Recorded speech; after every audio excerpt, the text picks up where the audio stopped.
Bwomanya Ky'oli obulamu bukwanguyira bwe bumu ku bubaka omusumba Lozias Bugingo bw'asibiridde abakkiriza ababadde mu kusaba kw'amalya g'ekyemisana wakati mu kusaba n'okusiiba okw'ennaku 21.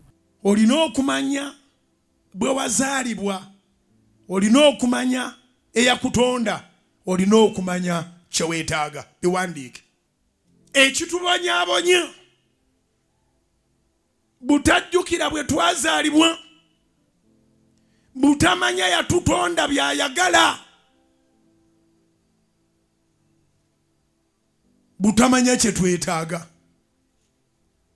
Usanga omuntu ng'ekimumazeemu mu Kampala muno kutambula na gurupu y'abantu abaazaalibwa mu ngeri endala nga naye yazaalibwa mu ngeri ndala. Munnabuddu Bugingo agamba nti bw'omanya Ky'oli kikuyambako okukola ennyo n'okwesonyiwa emize egitali gya Bwakatonda. Kembabuulireko, nali muvubuka mulungi nnyo nga ndi mwana muto. Olaba ne mugina emyaka nkyali mbooko. Ate nali mukozi, ate abawala baagala akola. Ne bw'aba talabika bulungi bw'aba ne ssente mulungi. Naye nze byombi nali mbirina. Saalina nnyingi naye nali sirya mmere ya kugayaala. Nkola.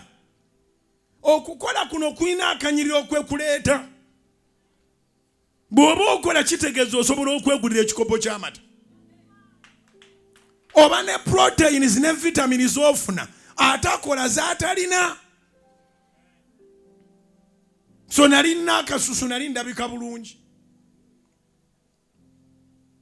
Naye saakolako bwenzi.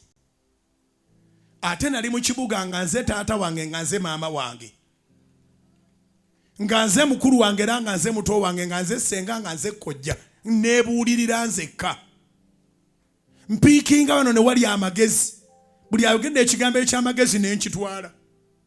Ayongeddeko nti amagezi muliro we gakuggwako ng'onoona ewa muliraana n'akuutira abakkiriza obutaliraana bantu abatabongerako. Ne kino kiige, amagezi bagakuŋŋaanya bukuŋŋaanya. Teri muntu w'amagezi omu gw'ogenda kwesibako. Nze mbeerako ne ku social media mu magezi. Naye nga noonyaayo magezi gokka. Era bwe nsanga ekigambo eky'amagezi nga nkikuba screenshot nga nkisevinga. Nziramu ne nkirowoozaako ne nkizaaza kye nnaabagamba. Nkireeta nga kiri mu version ndala. Kubanga omutwe gwange si mukalu. So amagezi bagakuŋŋaanya bukuŋŋaanya. Amagezi ge nasooka okufuna nagafuna mu Kampala mu mulimo gwange ogw'obwa house boy. Omusumba Lozias Bugingo abuulidde abakkiriza ku ebyo ebyamuyambako okukola obwayaaya n'asiimwa bakama be era n'awangula. Mukama wange yampa instructions 3. Esooka, teweemanyiiza abantu baakuno. Saagala ogende mu kiguruupu. Muli ba house boy bangi, mujja kwesanga ku taapu. Olwo mpulira taapu ogusooka kubanga nze nava mu kyalo. Twagasomanga ku luzzi. Eri wansi ku lw'enjulu. Naŋŋaana guruupu. Ekyo ne kyegatta ku kye nali nawulira mu bajjajja bange abankuza kwe kyegatta. Naŋŋamba ekyokubiri, teweemanyiiza obuwala bwa kuno. Kubanga ojja kugwa mu mitawaana. Emitawaana n'agirambululamuuko egimu ne ngitegeera.